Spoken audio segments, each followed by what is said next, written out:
मध्य प्रदेश की राजधानी क्या है? भोपाल है, जो कि आप जानते ही हैं। और सबसे कम किसके साथ उसकी लंबाई है? तो सबसे कम यदि लंबाई देखा जाए तो राजस्थान। तो अगर आपसे अधिकतम लंबाई कर्क रेखा के बारे में पूछा जाता है तो आप क्या बताएंगे? मध्य प्रदेश। न्यूनतम लंबाई पूछा जाता है तो आप क्या बताएंगे? राजस्थान बताएंगे। और राजस्थान की राजधानी क्या है? तो आप जानते हैं कि जयपुर है। और यहां पर अगर आप देखें तो राजस्थान में एक झील है, वो है सांभर झील। आप लोग कमेंट बॉक्स में बताइएगा कि सांभर झील किस लिए प्रसिद्ध है। चलिए अब हम आगे बढ़ लेते हैं इसी के साथ। दोस्तों अब आइए हम ये बात कर लेते हैं कि कोस्टल स्टेट के बारे में, मतलब तटीय राज्यों के बारे में बात कर लेते हैं कि तटीय राज्य कितने हैं भारत के। तो तटीय राज्य का मतलब हो जाता है जो समुद्र के साथ क्या कर रहे हैं, यानी कि जो हिंद महासागर है इसके साथ कौन कौन से राज्य हैं जो लगे हुए हैं। ठीक है, तो कितने राज्य हैं, तो ये बातें ध्यान रखिएगा। राज्यों में पूछा जाता है तो 9 आप बताएंगे। अगर केंद्र शासित प्रदेशों में आपसे पूछा जाता है तो कितने आप बताएंगे? 4 बताएंगे। तो ध्यान रखिएगा, अगर आपसे राज्यों में पूछा जाता है कि भारत के तटीय राज्य कितने हैं तो आप बताएंगे 9। और केंद्र शासित प्रदेश पूछा जाता है तो 4 बता दीजिएगा। अगर ये पूछा जाता है कि राज्य और केंद्र शासित मिलाकर कितने तटीय राज्य हैं तो आपसे बड़ा एक तरह से कह सकते हैं बुद्धिमान व्यक्ति कौन होगा इस पृथ्वी पर? तो 9 और 4 आप जोड़ देंगे तो 13 राज्य हो जाएंगे, जो कि आप जानते ही हैं। आइए एक बार हम मैप में देख लेते हैं कि हमारे पास तटीय राज्य कौन कौन से हैं। एक बार हम मैप में देख लेते हैं, तटीय राज्य की बात करते हैं। तो सीधा और सीधा हमें चलना पड़ेगा दोस्तों गुजरात से। हाँ, हम गुजरात से घूमेंगे और कहां तक घूमते आएंगे? हम वेस्ट बंगाल तक आएंगे, यानी कि पश्चिम बंगाल तक आएंगे। चलिए आइए गुजरात चलते हुए, ये देखिए मैं मैप को ले जा रहा हूं सीधा और सीधा यहां तक पहुंचा दिया। सबसे पहले बात करते हैं तो है गांधीनगर, सॉरी गुजरात है। अच्छा, गुजरात जो है सबसे ज्यादा समुद्री सीमा भी साझा करता है। ठीक है, तो सबसे ज्यादा तटीय सीमा वाला राज्य कौन सा है? गुजरात है। ये बातें भी आप ध्यान रखिएगा। और गुजरात की राजधानी क्या है? गांधीनगर है, जो कि आप जानते हैं। तो सबसे पहले गुजरात की बात करते हैं, फिर दूसरे राज्य की बात करते हैं महाराष्ट्र, तीसरे राज्य की बात करते हैं गोवा, और चौथे राज्य की बात करते हैं कर्नाटका, और पांचवी बात करते हैं तो केरला, फिर छठे राज्य की बात करते हैं तमिलनाडु, और सातवें राज्य की बात करते हैं आंध्र प्रदेश, आठवें राज्य की बात करते हैं दोस्तों उड़ीसा, फिर उसके बाद बात कर लेते हैं नौवें राज्य की बात करते हैं तो वेस्ट बंगाल। तो मुझे लगता है कि ये सारी चीजें आपको समझ में आ गई होंगी। कुल कितने राज्य हैं? 9 राज्य है, याद कर लीजिए। ठीक है, एक बार आप गुजरात से चलिए और आराम आराम से देखते हुए आप मैप को ले लीजिए। थोड़ा से देखिए, जैसे लेटते हैं आप ना तो कई बार आप खूब शॉर्ट चलाते हैं ना, शॉर्ट वीडियो एंजॉय करते हैं। ठीक है, या तो कोई ना कोई चीजें आप स्क्रॉल करते रहते हैं, तो वो स्क्रॉलिंग बंद करके आप मैप को थोड़ा सा स्क्रॉल कर लीजिएगा। क्योंकि आप जानते हैं कि आपके पास समय बहुत कम है, आपको पेपर देने जाना है दिल्ली पुलिस का, तो आपको थोड़ा सा क्या करना चाहिए कि मैप को स्क्रॉल करना चाहिए। एक बार मैप ओपन करिए, जो जो चीजें हमने बताया है उसको मैप में आप देखिए और रिकॉल करिए और सारी चीजें आपको याद हो जाएंगी। देखिए थोड़ा सा तो मेहनत करनी ही पड़ेगी दोस्तों, जो कि आप जानते हैं बिना मेहनत की सफलता तो किसी को नहीं मिली है, वो चाहे कोई भी हो। आपने देखा है कि हमें सिखाने के लिए स्वयं भगवान ने जन्म लिया था, भगवान श्री राम ने जन्म लिया कि हम समझें कि हमारे लिए कर्म ही सबसे बड़ा जरूरी है, सबसे बड़ी जरूरी चीजें है कर्म करना। ठीक है, और उन्होंने भी कर्म किया और उन्होंने सफलता पाई और हमें दिखाया कि देखिए अगर आप कर्म करते हैं तो किसी भी चीज को आप प्राप्त कर सकते हैं, कोई इशू नहीं है। उन्होंने रावण जैसे अधर्मी, अनीति और कह सकते हैं अत्याचारी लोगों को भी उन्होंने हराया। रावण जैसे कह सकते हैं ऐसे भी लोगों को कहीं ना कहीं उन्होंने बुराई का अंत करके अच्छाई की जीत दिखाई। वैसे ही भगवान श्री कृष्ण ने जन्म लिया, जो कि आप जानते हैं विष्णु के ही सारे अवतार हैं, विष्णु भगवान के। और भगवान श्री कृष्ण ने अवतार लिया और कृष्ण लीला में उन्होंने दिखाया एक तरह से, यानी कि महाभारत काल में उन्होंने दिखाया कि देखिए कर्म करिए, कर्म से ही सारा कुछ मिलेगा। और उन्होंने अर्जुन को कितना बेहतर तरीके से सिखाया था।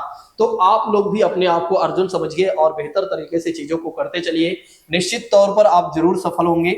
आइए अब इसी के साथ हम बात कर लेते हैं कि केंद्र शासित प्रदेश में कौन कौन से हैं जो कि तटीय राज्य में है। एक तो पहली बात करते हैं तो दादर नगर हवेली, दूसरी बात करते हैं लक्षद्वीप की बात करते हैं, और तीसरी बात करते हैं तो पांडिचेरी की बात करते हैं, और चौथी बात कर लेते हैं तो अंडमान, जो कि आप जानते हैं तो ये तटीय वाले राज्य हैं। चलिए अब हम यहां पर ज्यादा समय नहीं लेंगे, चीजों को आगे बढ़ाते हैं। अब आइए हम बात कर लेते हैं कि भारत की सबसे छोटी तट रेखा वाला राज्य कौन से है, तो गोवा है, जो कि आप जानते ही हैं। तो गोवा जो है सबसे छोटी तट रेखा वाला राज्य है। और भारतीय प्रायद्वीप का दक्षिणतम बिंदु यदि आप देखते हैं तो वो है कन्याकुमारी है। किंतु भारत का दक्षिणतम बिंदु देखिए, अगर भारतीय प्रायद्वीप का पूछा जाता है दक्षिणतम बिंदु तो देन आप क्या बताएंगे, कन्याकुमारी बताएंगे। अगर पूछा जाता है कि भारत का दक्षिणतम बिंदु क्या है, तो ग्रेट निकोबार में स्थित इंदिरा पॉइंट है। तो भारत में यदि आप देखें तो चार महत्वपूर्ण पॉइंट है जो कि आपके एग्जाम में पूछा ही जाता है कि भारत का सबसे उत्तरतम बिंदु के बारे में पूछा जाता है, तो इंदिरा कॉल है दोस्तों, जो कि लद्दाख में है। तो ध्यान रखिएगा, इंदिरा कॉल की बात करते हैं, जो कि लिखा भी है, इंदिरा कॉल जो है भारत का सबसे उत्तरतम बिंदु है, जो कि लद्दाख में है। और फिर उसके बाद बात करते हैं कि भारत का सबसे दक्षिणतम बिंदु की बात करते हैं, तो दक्षिणतम बिंदु की बात करते हैं, सॉरी, दक्षिणतम बिंदु की बात करते हैं तो वो है मतलब इंदिरा पॉइंट है। इंदिरा पॉइंट को पिग्मेलियन पॉइंट भी कहा गया है, तो you should be also learn this. ठीक है, तो आपको इसको भी याद रखना होगा दोस्तों कि इंदिरा पॉइंट जो है जिसे पिग्मेलियन पॉइंट भी कहा गया है। ठीक है, तो ये भारत का दक्षिणतम बिंदु है और ये कहां पर है, अंडमान निकोबार द्वीप समूह में है। अब भारत के सबसे पूर्वोत्तर बिंदु की बात कर लेते हैं, तो पूर्वोत्तर बिंदु आपको मिलेगा यहां पर, और ये है किबिथु है दोस्तों, किबिथु, किबिथु को ध्यान रखिएगा। और किबिथु जो है वो कहां पर है, अरुणाचल प्रदेश। तो अगर आपसे पूछा जाता है भारत का उत्तरतम बिंदु, तो आप क्या बताएंगे, इंदिरा कॉल, जो कि कहां पर है, लद्दाख में। अगर आपसे पूछा जाता है कि भारत का दक्षिणतम बिंदु कौन से है, तो आप कौन से बताएंगे, इंदिरा पॉइंट बताएंगे। और इंदिरा पॉइंट को एक और नाम से जाना जाता है, वो है पिग्मेलियन पॉइंट। ठीक है, कहां पर है, अंडमान निकोबार द्वीप समूह। अगर आपसे पूछा जाता है कि भारत का पूर्वोत्तर की बात करते हैं, ठीक है, पूर्वोत्तर की बात करते हैं, यानी कि ईस्टर्न मोस्ट पॉइंट पूछा जाता है, देन आप क्या बताएंगे, किबिथु बताएंगे। और किबिथु कहां पर लोकेटेड है, तो है अरुणाचल प्रदेश। और भारत का यदि ये पूछा जाता है कि पश्चिमोत्तर बिंदु, यानी कि वेस्टर्न मोस्ट की बात करते हैं, वेस्टर्न मोस्ट की बात करते हैं दोस्तों, तो ये जो पॉइंट है आपका गुहार मोती है, जो कि गुजरात में है। ये बातें आप जरूर ध्यान रखिएगा, भूलिएगा नहीं। ठीक है, तो चार पॉइंट आप लोगों को जरूर ध्यान रखना है, जो कि भारत के चार महत्वपूर्ण पॉइंट है, जिनके बारे में हमने आपको बता ही दिया है। चलिए अब हम आगे बढ़ लेते हैं इसी के साथ। अब हम ये देख लेते हैं कि भारत के साथ जो पड़ोसी देश हैं, उनके साथ जो बॉर्डर शेयर हो रही हैं, उनके कुछ नाम रखे गए हैं, तो इन नामों को समझ लेते हैं। तो ऐसे में अगर देखा जाए तो पाकिस्तान और अफगानिस्तान के मध्य सीमा रेखा को क्या कहा गया है, डूरंड कहा गया। क्या कहा गया है, डूरंड कहा गया है। और भारत और अफगानिस्तान के भी सीमा रेखा को क्या कहा गया है दोस्तों, तो डूरंड कहा गया है। ये बातें ध्यान रखिएगा। तो डूरंड रेखा यदि आप देखते हैं तो भारत अफगानिस्तान की रेखा को कहा गया है, और पाकिस्तान और अफगानिस्तान की भी रेखा को क्या कहा गया है, डूरंड कहा गया है। ये बातें भी आप जरूर ध्यान रखिएगा। नेक्स्ट बात करते हैं, भारत और चाइना की बात करते हैं। तो भारत और चाइना की सीमा रेखा को क्या कहा गया है, जो कि आप जानते ही हैं, मैक मोहन कहा गया है। कुछ लोग सीमा को कुछ अलग याद रख रहे होंगे, ठीक है, उस सीमा को भूलकर इस सीमा को ज्यादा याद करिए, क्योंकि आपका एग्जाम है। ठीक है, उस सीमा को भूल जाइए, वहां पर वो सचिन एंजॉय कर रहा है, उसको छोड़िए, आप एंजॉय करिए इधर, क्योंकि आपका एग्जाम होने वाला है। ठीक है, तो चीन और अरुणाचल प्रदेश की बात करते हैं, तो इसके साथ जो सीमा साझा कर रहा है, सॉरी, उसकी सीमा का नेम क्या है, चीन और अरुणाचल प्रदेश की सीमा का नेम क्या है, तो मैकमोहन है। ठीक है, और इसका निर्धारण कब किया गया था, हो सकता है आपके एग्जाम में पूछा जाए कि भारत चाइना की सीमा का कब निर्धारण किया गया था। तो 1914 की बात करते हैं, 1914 में। और इसको किसने किया था और किस समझौता के दौरान किया था, तो हेनरी मैकमोहन, तो इसने किया था इस समझौता को, और शिमला समझौता में ये किया गया था। भारत और चाइना के सीमा को मतलब समझौता किया गया था, ठीक, जिसे मैकमोहन कहा गया। अब बात कर लेते हैं कि भारत और पाकिस्तान की बात करते हैं, जो कि आप जानते हैं। तो भारत पाकिस्तान की सीमा रेखा को क्या कहा गया है, तो रेड क्लिफ कहा गया है। क्या कहा गया है, तो रेड क्लिफ कहा गया है, जो कि आप जानते ही हैं दोस्तों। तो रेड क्लिफ कहा गया है। इसी के साथ अब हम आगे बढ़ लेते हैं, अगले पॉइंट के बारे में बढ़ते हैं। तो नेक्स्ट बात करते हैं कि इसका निर्धारण कब किया गया था, तो इसका निर्धारण किया गया था 15 अगस्त 1947 को। तो 15 अगस्त 1947 का वो दिन होता है जब भारत दो भागों में विभाजित हो जाता है। ठीक है, आइए हम इसी के साथ बात कर लेते हैं कुछ अलग बिंदुओं के बारे में। तो भारत के पड़ोसी देशों से घिरे हुए भारत के कुछ राज्य हैं, जैसा कि बात करते हैं सिक्किम की बात करते हैं ना। सिक्किम तीन देशों के साथ बॉर्डर शेयर करता है। एक तो यदि आप देखें नेपाल की बात करता हूं मैं, या नेपाल करता है, फिर चाइना है, फिर भूटान है। अब आप चाह रहे होंगे कि एक बार मैप में अगर आप दिखा देते तो ज्यादा बेहतर हो जाता। बिल्कुल, आपकी चाहत को पूरा किया जाता है। ए है सिक्किम दोस्तों, और सिक्किम क्या कर रहा है, तीन देशों के साथ बॉर्डर शेयर कर रहा है। ऊपर से चाइना बैठा हुआ है, इधर से अगर आप देखें तो नेपाल बैठा हुआ है, और इधर से यदि आप देखते हैं तो भूटान बैठा हुआ है। ठीक है, तो अगर आप देखते हैं तो सिक्किम के साथ तीन देश बॉर्डर शेयर करते हैं। कौन कौन से हैं, एक तो है नेपाल है, फिर तो चाइना है, फिर भूटान है। ठीक है, तो ये बातें आप जरूर ध्यान रखिएगा, भूलिएगा नहीं। चलिए इसी के साथ हम बात कर लेते हैं अगले बिंदु के बारे में कि अगली खास बात क्या है। अगली खास बात यह है दोस्तों कि जो पश्चिम बंगाल है ना, इसके साथ भी 3 देश बॉर्डर शेयर करते हैं, ठीक है। तो एक तो पहली बात करते हैं नेपाल, फिर भूटान, फिर बांग्लादेश। तो मैं आपको ये भी मैप में दिखा देता हूं ताकि आपके जीवन की संकट कट जाए। देखिए, अगर आप देखते हैं तो जो वेस्ट बंगाल है ना, इसके साथ भी 3 देश बॉर्डर शेयर करते हैं। कौन कौन से हैं? एक तो पहली बात करते हैं बांग्लादेश, दूसरी बात करते हैं तो नेपाल है, और तीसरी बात करते हैं तो भूटान है, ठीक है। तो अगर आप देखें तो पश्चिम बंगाल के साथ भी 3 देश बॉर्डर शेयर कर रहे हैं। कौन कौन से हैं? एक तो नेपाल, भूटान और बांग्लादेश, तो आप जानते ही हैं।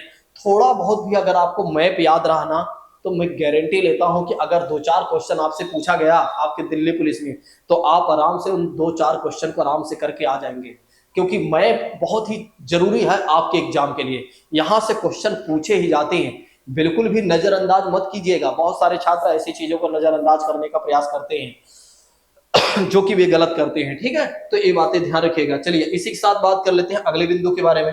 तो हमने आपको बताया कि पश्चिम बंगाल के साथ 3 देश बॉर्डर शेयर कर रहे हैं। कौन कौन से? बांग्लादेश, नेपाल और भूटान। और सिक्किम के साथ भी हमने आपको बताया कि 3 देश बॉर्डर शेयर करते हैं। एक तो चाइना स्वयं कुंडली मार के बैठा हुआ है, फिर दूसरी बात करते हैं नेपाल, फिर उसके बाद बात करते हैं तो भूटान है, ठीक है। चलिए आगे बढ़ लेते हैं इसी के साथ अगले पॉइंट के बारे में। अगला बिंदु कहता है कि जो लद्दाख है ना, वो भी 3 देशों से घिरा हुआ है। लद्दाख जो है 3 देशों से घिरा हुआ है। देखिए, ये सारे देश ना बड़े ही चालाक किस्म के हैं, ठीक है। वैसे तो 1-2 देश ठीक है, लेकिन ये तीनों देश तो आप जानते ही हैं, इनके लक्षण सही नहीं है, ये सुधरेंगे नहीं, ठीक है। तो लद्दाख के बारे में बात करते हैं तो एक तो चाइना है, दूसरी बात करते हैं अफगानिस्तान, और तीसरी बात करते हैं तो पाकिस्तान है, ठीक है। तो ये बातें जरूर ध्यान रखिएगा। तो लद्दाख के साथ 3 राज्य बॉर्डर शेयर कर रहे हैं, यानी कि 3 देश।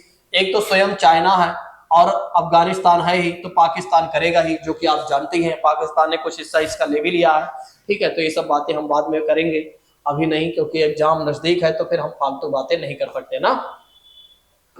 तो अब आइए बात कर लेते हैं कुछ अन्य बिंदुओं के बारे में। तो दोस्तों अगर आप देखें तो यहाँ पर जो खास बातें थी वो हमने आपको बता दिया।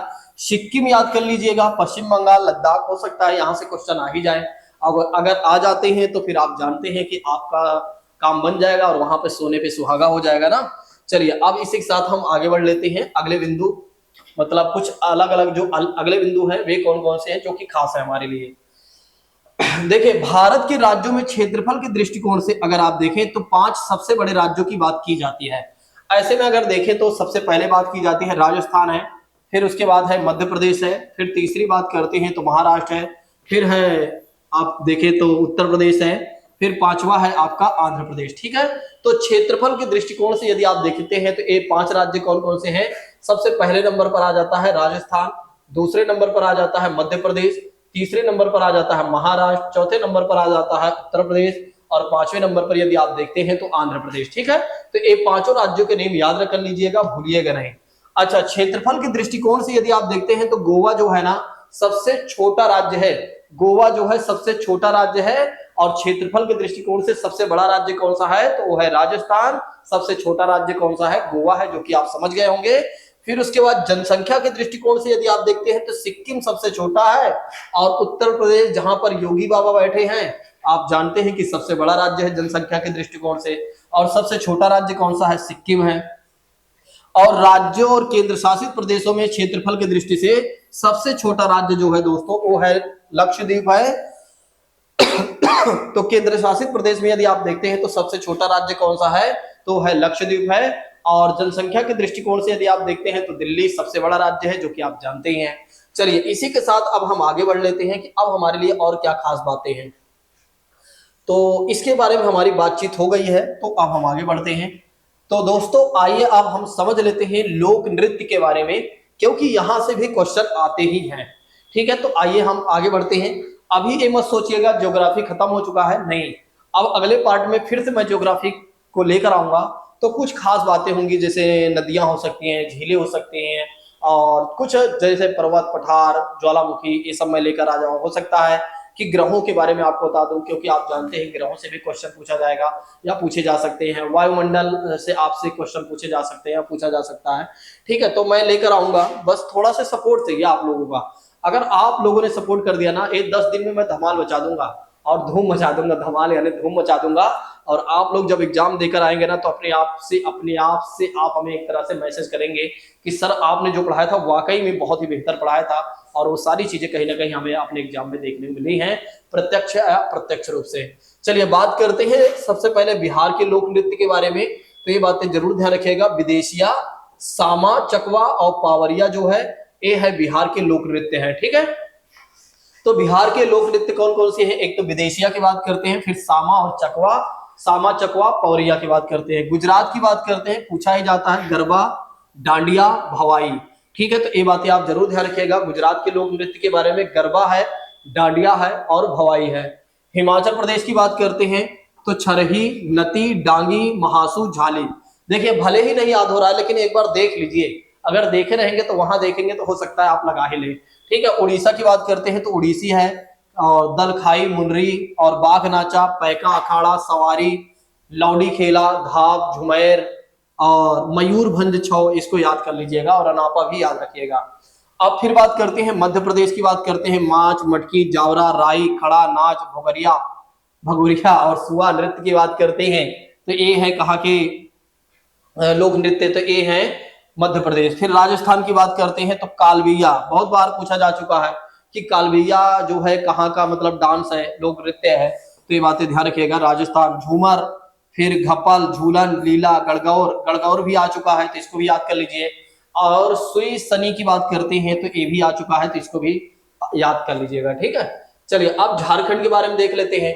तो झारखंड के बारे में देखा जाए तो पाइका है, झूमर है, मुंडारी है, कर्मा है, मुंडा है, घोड़ा नाच, सरहुल, इसको याद कर लीजिए भैया, सरहुल को। ठीक है, ये वाला पूछा जाता है, झारखंड में सरहुल का लोक नृत्य है। फिर उसके बाद बात कर लेते हैं मर्दाना, झूमर की बात करते हैं। ठीक है, छत्तीसगढ़ की बात करते हैं तो इसको याद कर लीजिएगा, राउत नाचा की बात करते हैं तो ये कहाँ का है लोक नृत्य, तो है छत्तीसगढ़ का है। फिर उसके बाद बात कर लेते हैं तो अगर आप चाहें तो चंदेनी या सिलाल सरकी की बात करते हैं। हरियाणा की बात करते हैं तो इसको याद कर लीजिएगा, धमाल, गुग्गा फाग खोर की बात करते हैं तो हरियाणा से पूछा जा सकता है। पश्चिम बंगाल की बात करते हैं तो मरासिया, अलकाप और काठी बॉल की बात करते हैं तो पश्चिम बंगाल के लोक नृत्य हैं। पंजाब जो कि आप जानते हैं भांगड़ा, गिद्दा, दफ, धमन, ठीक है, इसको भी याद कर लीजिएगा। उत्तराखंड की बात करते हैं, छोलिया की बात कर सकते हैं, गढ़वाली की बात कर सकते हैं, चपेली, झोरा की बात करते हैं जो कि आप समझ ही गए होंगे। उत्तर प्रदेश की बात करते हैं जो कि आप जानते हैं यहाँ पर रासलीला है और कजरी है, राई है। ठीक है, तो यहाँ पर यदि आप देखते हैं तो ये सारे लोक नृत्य हैं, सारे राज्यों के बारे में हमने आपको बता दिया। लेकिन आइए हम थोड़ा से और चीजों को देखते हैं। दक्षिण भारत से क्वेश्चन पूछा जाता है ना कि दक्षिण भारत के लोक नृत्य कौन कौन से हैं, तो आंध्र प्रदेश याद कर लीजिए। आंध्र प्रदेश में कुचिपुड़ी, बिलासनी, भरतनाट्यम की बात करते हैं, नाट्यम की बात करते हैं, बिलासनी नाट्यम। फिर भामा कलप्पन की बात करते हैं, बिरा नाट्यम की बात करते हैं, लंबाड़ी की बात करते हैं, कुलत्तम की बात करते हैं, कुलानालू की बात करते हैं, गोवी की बात करते हैं, तो ये आंध्र प्रदेश के लोक नृत्य हैं। तमिलनाडु की बात कर लेते हैं तो कुलत्तम है, कवाड़ी है, भरतनाट्यम है और कावड़ी अट्टम है।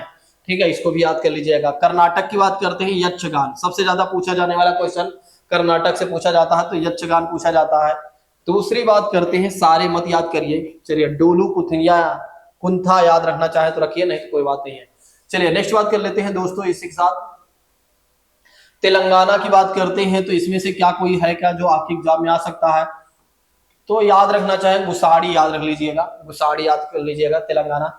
गोवा की बात करते हैं तो गोवा में आप याद कर लीजिएगा सिंगमो और देखनी और ढालो, फुगदी। ठीक है, महाराष्ट्र की बात करते हैं तो महाराष्ट्र में कौन सा याद करना है, पावरी नाच की बात करते हैं। ठीक है, तो ज्यादा नहीं, बस एक बार देख ले रहे हैं तो मे भी अगर क्वेश्चन आए तो आप आराम से कर ही लेंगे, क्वेश्चन आता है तो आराम से आप कर लेंगे, कम से कम देखे रहे, ये तो ज्यादा अच्छा रहेगा ना, एक बार एक नजर से आपकी जानी चाहिए चीजें। ठीक है, चलिए अब बात करते हैं उत्तर पूर्वी की बात करते हैं तो असम की बात करते हैं। असम में सत्तरिया है, ये वाला क्वेश्चन बहुत बार आ चुका है सत्तरिया के बारे में। फिर उसके बाद बिहू जो कि आप जानते ही हैं, बिहू आपसे एग्जाम में पूछा जाता है। नट पूजा की बात करते हैं, ये भी पूछा जाता है, नट पूजा, इसको भी याद कर लीजिए। ठीक है, सिक्किम की बात करते हैं तो इसको खुकरी और चौपाट, यकचाम की बात करते हैं। मेघालय की बात करते हैं तो लाहो, बांग्ला की बात कर सकते हैं। त्रिपुरा की बात करते हैं होजागिरी और गरिया बिज्जू, ठीक है। और मिजोरम की बात करते हैं तो चिराव, ये वाला पूछा जाता है, चिराव याद कर लीजिए। चिराव जो है वो मिजोरम का लोक नृत्य है दोस्तों, ठीक है। अब थोड़ा सा हम ये देख लेते हैं कि और भी एक दो है, इसको भी देख लेते हैं, फिर केंद्र शासित प्रदेश में आते हैं। मणिपुर की बात करते हैं तो मणिपुर में याद कर लीजिए आप लोग कि चुलामो, चुलोम, फिर उसके बाद क्या है, बस इतना याद कर लीजिए, बहुत है एक। फिर उसके बाद बात करते हैं नागालैंड की, बात करते हैं रेंगमा, ये वाला पूछा जाता है, ठीक है। नागालैंड में ही गारो खासी जनजातियां हैं, जो कि आप जानते हैं इसके बारे में, ठीक है, तो इसको भी याद कर लीजिए। चलिए अब बात कर लेते हैं अरुणाचल प्रदेश की, बात करते हैं। अरुणाचल प्रदेश में यदि आप देखें ना तो आप याद कर लीजिएगा पुपीर, नहीं तो मुझे लगता है छोड़ दीजिए, वोंचो याद कर लीजिए, अगर आता है तो ठीक है, इतना ज्यादा कौन याद कर पाएगा। केंद्र शासित प्रदेश को देख लेते हैं। केंद्र शासित प्रदेश से अगर पूछे जाते हैं लक्षद्वीप, कोलकाली और परिचाकाली की बात करते हैं। पांडिचेरी वाला याद कर लीजिएगा, गराड़ी, अगर पूछा गया तो मान लो भाई आप तो जानते हैं कि केंद्र शासित प्रदेश से ही दिल्ली वैकेंसी निकली हुई है, तो मैं भी केंद्र शासित प्रदेश से एक आध क्वेश्चन पूछ ले कि वहां के डांस बता दो, ठीक है। तो वैसे तो दिल्ली से निकली है, लेकिन हो सकता है पांडिचेरी से पूछ ले। अच्छा, पांडिचेरी में क्या है, विधानसभा है, जो कि आप जानते हैं। पांडिचेरी और दिल्ली ही दो ऐसे राज्य हैं केंद्र शासित प्रदेश में जिनके पास क्या है, विधानसभा है। एक तो दिल्ली की बात करते हैं और दूसरा पांडिचेरी की बात करते हैं, जिनके पास क्या है, विधानसभा है। जम्मू व कश्मीर की बात करते हैं तो रौफ याद कर लीजिए, दुमला, दुमहल, और फिर उसके बाद कूद, दांडी और दमाली, ये वाला भी क्वेश्चन पूछा ही जाता है, याद कर लीजिएगा, ठीक है। चलिए अब हम आगे बढ़ लेते हैं चीजों को लेकर, थोड़ा से कुछ वन लाइनर के रूप में हमने क्वेश्चन रखा हुआ है, तो इसको भी थोड़ा से देख ही लेते हैं। हाँ, तो ऐसे में अगर देखा जाए तो नूपा किस राज्य का लोक नृत्य है, तो है मणिपुर का। और नूपा नृत्य जो है पुंग चेलामो का एक रूप है, और इसे अन्य नामों जैसे सिंबल नृत्य और करतल और चुलाम के नाम से भी जाना गया है। लेजिम किस राज्य का लोक नृत्य है, तो याद कर लीजिएगा महाराष्ट्र, ठीक है। निम्न में से कौन सा राजस्थान का लोक नृत्य है, राजस्थान राज्य के प्रमुख लोक नृत्य कौन से हैं, सॉरी कौन कौन से हैं। एक तो कालबेलिया है, झूमर है, चारी है, पाठ है, चक्री है, फिर उसके बाद घपल है, झूलन है, और लीला है, गणगौर है, याद कर लीजिएगा, गणगौर पूछा जाता है, और सुईसिनी, ठीक है। चलिए अगले पॉइंट के बारे में बात करते हैं। तो निम्नलिखित में से कौन सा अरुणाचल प्रदेश का लोक नृत्य नहीं है, तो अरुणाचल प्रदेश का लोक नृत्य कौन सा नहीं है, ये क्या है, अरुणाचल प्रदेश के लोक नृत्य में कौन सा नहीं है, ये तो अच्छा अरुणाचल प्रदेश के सारे लोक नृत्य ही हैं, छोड़ दीजिए। जाट जातिम किस राज्य का लोक नृत्य है, तो बिहार है, यहाँ का पूछ लीजिए, ध्यान रखिएगा। बिहार राज्य का लोक नृत्य कौन सा है, विदेशिया है, इसको भी याद कर लीजिएगा। चलिए अब आइए हम बात कर लेते हैं, भारत के संविधान से भी क्वेश्चन पूछे जाएंगे, ठीक है। भारत के संविधान से भी क्वेश्चन पूछे जाएंगे,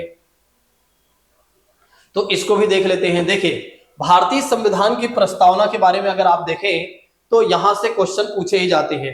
देखिए प्रियम्बल ऑफ द कॉन्स्टिट्यूशन इसे कहा जाता है, और सबसे पहले जो प्रस्तावना शब्द का विचार आता है, या कह सकते हैं प्रस्तावना के बारे में सबसे पहले जानकारी मिलती है, तो मिलती है दोस्तों अमेरिका के संविधान में। तो अमेरिका के संविधान में सबसे पहले प्रस्तावना को जोड़ा गया था, यानी कि प्रियम्बल को जोड़ा गया था। और उसके बाद क्या होता है कि कई देशों ने अपने संविधान में प्रियम्बल को जोड़ा, और उसके बाद हमारा प्यारा भारत जो रहा, इसने भी अपने संविधान की प्रस्तावना अपने संविधान में प्रस्तावना को जोड़ा है। तो आपके एग्जाम में यह प्रश्न बन सकता है कि किस देश के संविधान में सबसे प्रस्तावना शब्द को शुरू किया गया था, ठीक है। तो किस देश के संविधान में सबसे पहले प्रस्तावना को शुरू किया गया था, तो ध्यान रखिएगा अमेरिका, ठीक है। अमेरिका ही विश्व का पहला ऐसा देश है जिसने क्या किया, एक तरह से लिखित उदाहरण प्रस्तुत किया, यानी कि लिखित संविधान बनने वाला देश बना है, ठीक है। तो लिखित संविधान के तौर पर देखा जाए तो सबसे जो पहला देश है ना दोस्तों, वो है अमेरिका ही है। तो अमेरिका जो है विश्व का पहला ऐसा देश है जिसने सबसे पहले लिखित संविधान को भी बनाया था। और अमेरिका की बातें ये भी ध्यान रखिएगा, विश्व का सबसे छोटा संविधान अगर किसी देश का है ना, तो विश्व का सबसे छोटा संविधान अगर किसी देश का है ना दोस्तों, तो वो है अमेरिका का ही है, ठीक है। तो सबसे छोटा संविधान, सबसे पहले इसने प्रस्तावना लागू किया अपने देश, अपने संविधान में, यानी कि प्रस्तावना को जोड़ा, और सबसे पहले लिखित संविधान के तौर पर इसने विश्व में उदाहरण भी प्रस्तुत किया, ठीक है। अब इसी के साथ हम आगे बढ़ लेते हैं। अब भारत में जब प्रस्तावना की बात आती है तो उद्देशिका प्रस्ताव के नाम से 13 दिसंबर 1946 को क्या किया जाता है कि पंडित जवाहरलाल नेहरू जी द्वारा संविधान सभा में क्या किया जाता है, उद्देशिका प्रस्ताव को प्रस्तुत किया जाता है, ठीक है। तो उद्देशिका प्रस्ताव को कब प्रस्तुत किया जाता है दोस्तों? तो उद्देशिका प्रस्ताव की बात करते हैं, तो उद्देशिका प्रस्ताव की बात करते हैं तो 13 दिसंबर 1946 को क्या किया जाता है कि पंडित जवाहरलाल नेहरू जी द्वारा उद्देशिका प्रस्ताव को प्रस्तुत किया जाता है। ठीक है, और फिर आगे चलकर क्या होता है कि 22 जनवरी 1947 को क्या किया जाता है कि जो प्रस्तावना होता है यानी कि जो उद्देशिका है इसको क्या किया जाता है, संविधान सभा में स्वीकार कर लिया जाता है। तो इसे संविधान सभा में कब स्वीकार किया जाता है? तो 22 जनवरी 1947 को उद्देशिका को स्वीकार कर लिया जाता है, और यही उद्देशिका आगे चलकर क्या बन जाती है दोस्तों? तो संविधान की प्रस्तावना बन जाती है, जो कि आप जानते ही हैं, इसको याद रख लीजिएगा। ठीक है, यानी कि इसको याद रखिएगा। तो आगे चलकर इसे उद्देशिका के नाम से इसे प्रस्तावना के नाम से जाना गया है। ये बातें आप जरूर ध्यान रखिएगा, भूलिएगा नहीं। तो संविधान में अगर आपसे क्वेश्चन पूछा जाता है कि उद्देशिका प्रस्ताव के बारे में आप हमें बताइए कि कब और किसके द्वारा प्रस्तुत किया गया, तो आप बताएंगे कि सबसे पहले नेहरू जी के द्वारा इसे प्रस्तुत किया गया। और कब किया गया था? तो 13 दिसंबर 1946 को संविधान सभा में। और इसे कब स्वीकार किया गया? 22 जनवरी 1947 को इसे स्वीकार किया जाता है। कहां पर? संविधान सभा में। यही उद्देशिका आगे चलकर संविधान की प्रस्तावना बन जाती है। ये बातें आप जरूर ध्यान रखिएगा, भूलिएगा नहीं। चलिए अब नेक्स्ट बात कर लेते हैं प्रस्तावना के बारे में। तो एन पालकीवाला ने प्रस्तावना को संविधान का पहचान पत्र कहा है। ये वाला भी क्वेश्चन पूछा जाता है। तो संविधान के प्रस्तावना की बात करते हैं दोस्तों, तो संविधान के प्रस्तावना के बारे में बात करते हैं तो इसे संविधान का परिचय पत्र भी या पहचान पत्र भी कहा गया। और किसने कहा? एन पालकीवाला जी ने कहा है। ये बातें ध्यान रखिएगा। अच्छा, संविधान की प्रस्तावना में यदि देखा जाए तो अभी तक कितनी बार संशोधन किया जा चुका है? तो अभी तक केवल और केवल एक बार संविधान में प्रस्तावना में संशोधन किया जा चुका है। ठीक है, ये बातें भी आप ध्यान रखिएगा कि कितनी बार संशोधन किया गया है। तो एक बार। कब किया गया था? तो 42वें संविधान संशोधन के तहत 1976 में। तो ध्यान रखिएगा, 42वां संविधान संशोधन अधिनियम 1976 में क्या किया जाता है? संविधान की प्रस्तावना को संशोधित किया जाता है और इसमें 3 नए शब्द जोड़ दिए जाते हैं। एक तो पहला शब्द हो जाता है दोस्तों समाजवादी, जिसे सोशलिस्ट कहा जाता है। और दूसरी बात करते हैं पंथ निरपेक्ष या धर्मनिरपेक्ष की बात करते हैं। और तीसरी बात करते हैं दोस्तों अखंडता की बात करते हैं, यानी कि इंटीग्रिटी। ठीक है, तो ये बातें ध्यान रखिएगा। SPA याद कर लीजिएगा। एस मतलब हो जाता है समाजवादी, पी मतलब पंथ निरपेक्ष या धर्मनिरपेक्ष, और ए मतलब हो जाता है अखंडता। ठीक है, तो ये बातें भी आप ध्यान रखिएगा कि संविधान की प्रस्तावना में केवल और केवल एक बार संशोधन किया गया था। और कब किया गया था? जब 42वां संविधान संशोधन अधिनियम 1976 आया था। ठीक है, उस समय इंदिरा गांधी जी की सरकार थी। तो ये बातें आप जरूर ध्यान रखिएगा। ठीक है, और 3 नए शब्द जोड़े गए थे। कौन कौन से 3 नए शब्द थे? एक तो समाजवादी, दूसरा पंथ निरपेक्ष, दूसरा या तीसरा देखें तो अखंडता शब्द। ठीक है, तो ये बातें भी आप लोग जरूर ध्यान रखिएगा, भूलिएगा नहीं। आइए अब इसी के साथ हम बात कर लेते हैं कि प्रस्तावना को कब एक तरह से स्वीकार किया जाता है। प्रस्तावना को कब स्वीकार किया जाता है कि ये जो प्रस्तावना है संविधान का पार्ट है। ठीक है, दरअसल क्या होता है, सबसे पहले एक मामला आता है 1960 में, बेरूबाड़ी मामला। 1960 के मामले में पूछा जाता है, बेरूबाड़ी मामले में सुप्रीम कोर्ट से कि महोदय आप हमें ये बता दीजिए, बेरूबाड़ी मामले में ये पूछा जाता है सुप्रीम कोर्ट से कि महोदय आप हमें ये बता दीजिए जो प्रस्तावना है क्या संविधान का पार्ट है क्या? तो सुप्रीम कोर्ट तो पहली बार तो बोलता ही है नहीं। ठीक है, तो सुप्रीम कोर्ट कहता है देखो ये जो प्रस्तावना है ना, ये संविधान का पार्ट नहीं है। तो फिर क्या होता है कि ये बातें रहाइश नहीं होती है। और आगे चलकर 1973 आता है, 1973। तो केशवानंद जी होते हैं, जिन्हें केशवानंद भारती कहा जाता है। तो केशवानंद भारती मामले में फिर से एक बार पूछा जाता है 1973 में। और इस बार पूछा जाता है सुप्रीम कोर्ट महोदय आप तो बता दीजिए कि जो प्रस्तावना है वो संविधान का पार्ट है या नहीं। तो फिर इस बार सुप्रीम कोर्ट कहता है देखो हम अपने फैसले को बदल रहे हैं इस बार, और अब हम आपको बता रहे हैं जो संविधान की प्रस्तावना संविधान का अभिन्न अंग है, मतलब प्रस्तावना जो है संविधान का पार्ट है। बिल्कुल सही है, पार्ट है और रहेगा भी भविष्य में। अब इसमें कोई भी बदलाव नहीं होगा। ठीक है, तो ये बातें भी आप जरूर ध्यान रखिएगा, भूलिएगा नहीं। ठीक है, और उसके बाद क्या होता है कि फिर कंफर्म किया जाता है 1995 में LIC ऑफ इंडिया के द्वारा। मतलब LIC ऑफ इंडिया फिर से कंफर्म करता है कि भैया सुप्रीम कोर्ट आप हमें ये बता दीजिए कि ये जो प्रस्तावना है इस संविधान का पार्ट है कि नहीं, ये बता दीजिए। अब इस बार सुप्रीम कोर्ट बोलता है फालतू बात मत करो, पहले ही हमने केशवानंद भारती मामले में बता दिया है कि प्रस्तावना जो है वो संविधान का पार्ट है। तो इस बार भी फिर से दोबारा कंफर्म कर रहा हूं, इसके बाद अगर किसी ने पूछा तो फिर थप्पड़ खा जाएगा। ठीक है, तो इस बार क्या होता है, LIC ऑफ इंडिया 1995 में जब LIC ऑफ इंडिया पूछता है कि हमें बताइए कि प्रस्तावना जो संविधान का पार्ट है या नहीं, तो फिर सुप्रीम कोर्ट ने कंफर्म कर दिया। अब इसके बाद किसी में ताकत नहीं आई है पूछने की कि आप हमें बता दीजिए कि प्रस्तावना जो है संविधान का पार्ट है या नहीं। ठीक है, तो दोस्तों आगे वाली क्लास में हम संविधान के स्रोत के बारे में बहुत सारी चीजें मैं आपको पढ़ाने वाला हूं। मतलब ये मान के चलिए, अगर आप लोग हमारा थोड़ा सा सपोर्ट कर देते हैं तो मैं आपको 13-14 दिन में बहुत अच्छे से तैयारी अभी भी करवा दूंगा। ठीक है, 12-13 दिन जो भी बचे हैं